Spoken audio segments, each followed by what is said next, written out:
Welcome to the tourist route. As you can probably guess from my channel, I love to travel, but recently I've hit a bit of a wall.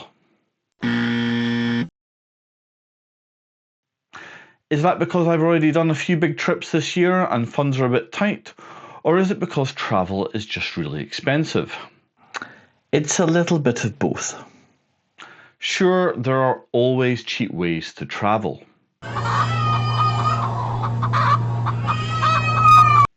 But the reality is, we tourists are really starting to feel the pinch. So I decided to look into it. The simple fact is, trips are more expensive right now. Searching for flights, hotels and trips used to feel exciting, but these days it's mostly frustrating, because you can't help but remember that the same flight or that hotel upgrade you spotted a year ago was so much cheaper. For example, according to Which Travel, a typical European package holiday has gone up 11.5% in just 1 year. That's about £119 more per person, or nearly £600 extra for a family of 5. And flights, they're up almost everywhere from 2024 to 2025. 2.3% in Asia, 2.8% in Europe and North America, 3.7% in the Middle East, and a huge 13.7% rise in Australia. Strauss! So you're probably thinking the same as me, that'll be fuel prices. But actually it's not. Jet fuel actually got cheaper, dropping 13% from 2024 to 2025. That saved airlines around the world $25 billion. So wait, why are fares still climbing? The truth is, it's not about fuel anymore, it's everything else. There is a high demand for travel, but suppliers are finding it hard to facilitate. Airlines are having issues sourcing plane spare parts, there is global inflation, more expensive airport fees, labour wage increases, and of course global conflicts play their part. And that's just the start, because beyond rising fares, there are dozens of hidden costs quietly draining our wallets every time we travel. So in this video, I'm breaking down the biggest reasons your trip is costing more than ever, and the sneaky extras governments and travel suppliers don't want you to notice. So I am based in the UK, and every passenger pays air passenger duty just for leaving the country. Right now it's from £13 for short haul flights and up to £224 for long haul premium seats, so like business. And the UK isn't alone. Germany charges around €70.83 per flight, France charges up to €120 for an eco tax, and the Netherlands recently raised its levy to €29.40 per ticket.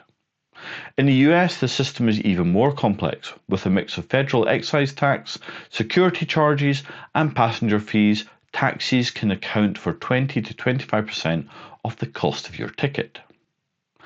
And then there's what I like to call seasonal tax. Airlines, when demand is highest, like school holidays, Christmas, big events, will hike up fares simply because they know more people want to fly.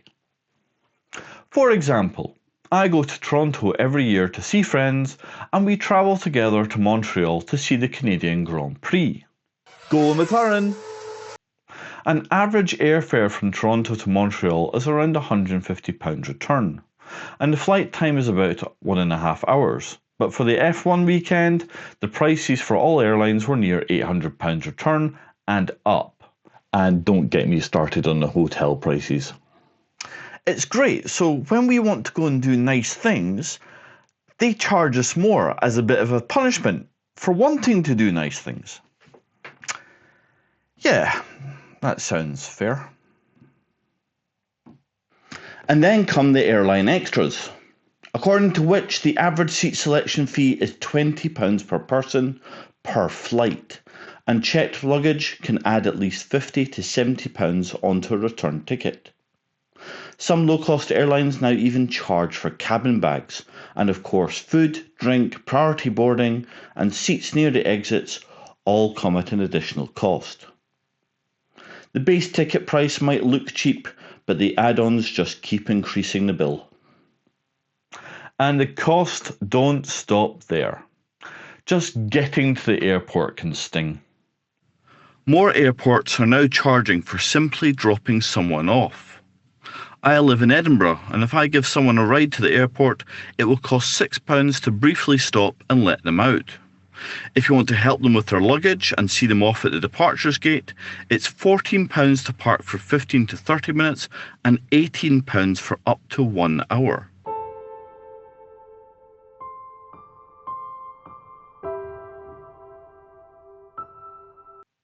And let's talk taxis.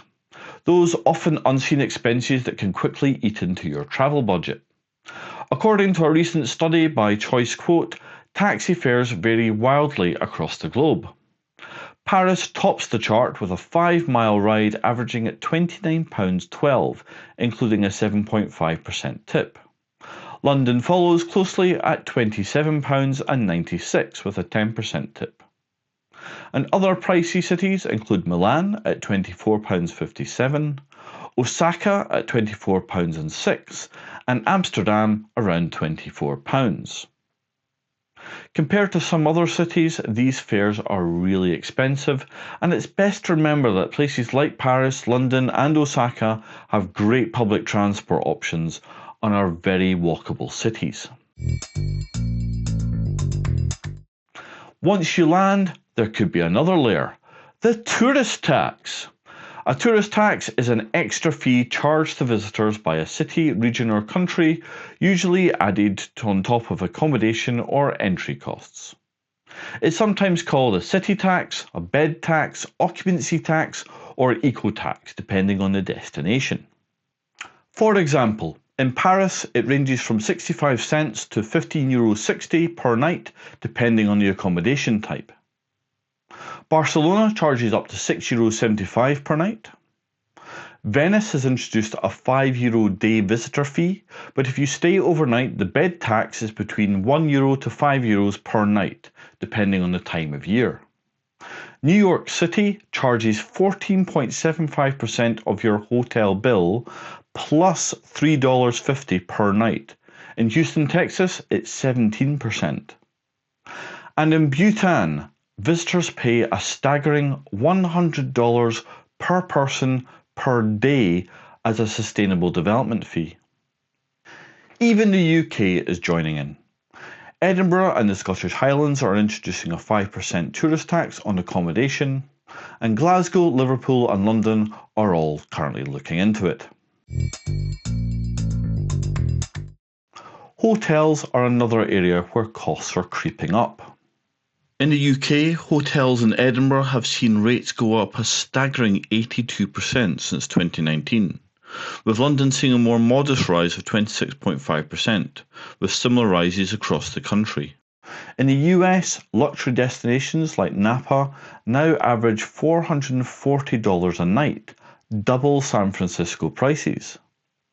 And it's not just luxury. Global cities like Rome, Paris and New York have all seen hotel prices rise between 3 to 5% in 2025, while Indian cities like New Delhi are seeing increases of nearly 9%. Also, many resorts, especially in places like Las Vegas in the US, charge $20 to $50 a night, covering things like Wi-Fi and gym and pool access, even if you don't use them.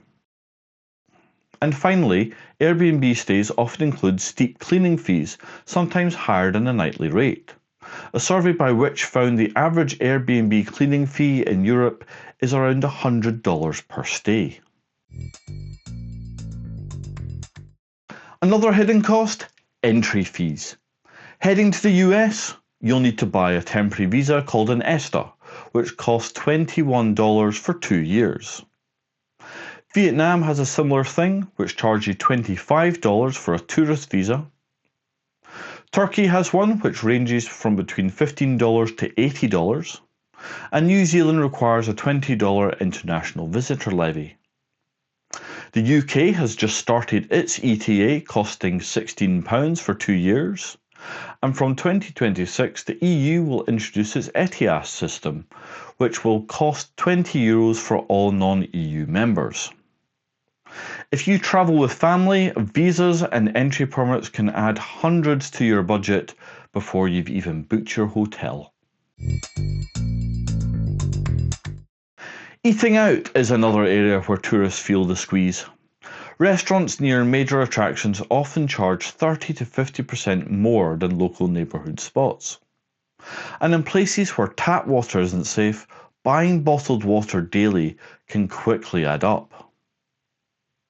Tipping in some cultures is also seen as mandatory, and in places such as the US, Canada and some countries in Europe, you're often given an option on the credit card reader of 18%, 22% and 25% tip.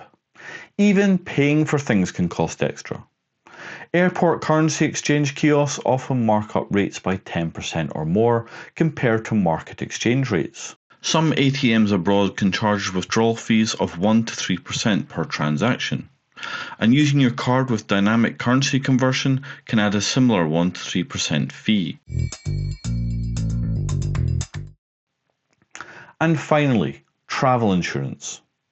I see this as mandatory for any traveller, but since COVID, prices have climbed, with many policies now excluding cover for strikes, pandemics or extreme weather unless you pay extra. If you're skiing, diving or trekking, as well as declaring that you have an existing health issue, you'll often need to do an add-on. That could be another £20 to £50 per trip on top of the basic cover.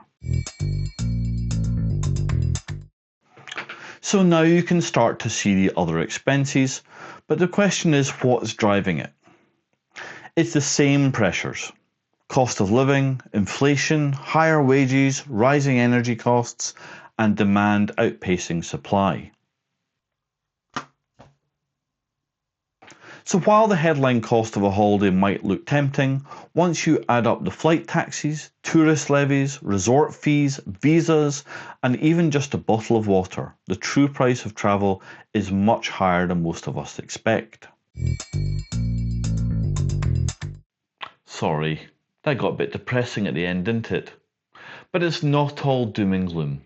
With smart planning, your money can go further, so you can focus more on the experiences that we're all looking for when we're travelling. So my friends, I've got you. I've got some great tips to help you save at least some money for your next trip. Know your budget and track it while you're travelling. Book ahead as much as possible. That goes for flights, hotels, attraction tickets, restaurants, etc. Use local tourist passes and benefit from their discounts. Avoid peak times of year if you can, school holidays, religious festivals, etc. Use public transport rather than taxis.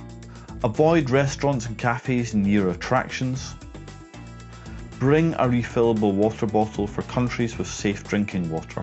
Consider self-catering as an option if you're trying to save some money. Avoid dynamic currency conversion. Always pay in local currency when using your card abroad. Use local SIM or eSIM cards. International roaming charges can drain your budget, so understand your phone tariff. And finally, travel light with carry-on only if you can. Checked bags and seat reservations can easily add £100 per person to a return flight. So hopefully there were some top tips there. But if you've got any of your own, maybe you've come across a hidden fee that everyone should know about, or maybe you've got a really good idea about how to save while travelling, please put it in the comments. And while you're there, I'd really appreciate it if you could like and subscribe to my channel. It really helps me out. Thank you so much for tuning in to this episode of The Tourist Route. I hope you enjoyed the journey and found some inspiration for your next trip. If you liked what you watched, please give me a thumbs up and don't forget to share and hit that subscribe button so you don't miss more travel adventures coming to this channel. For an extra dose of travel tips, helpful links and a deeper dive into all the destinations I've covered, head over to thetouristrute.com.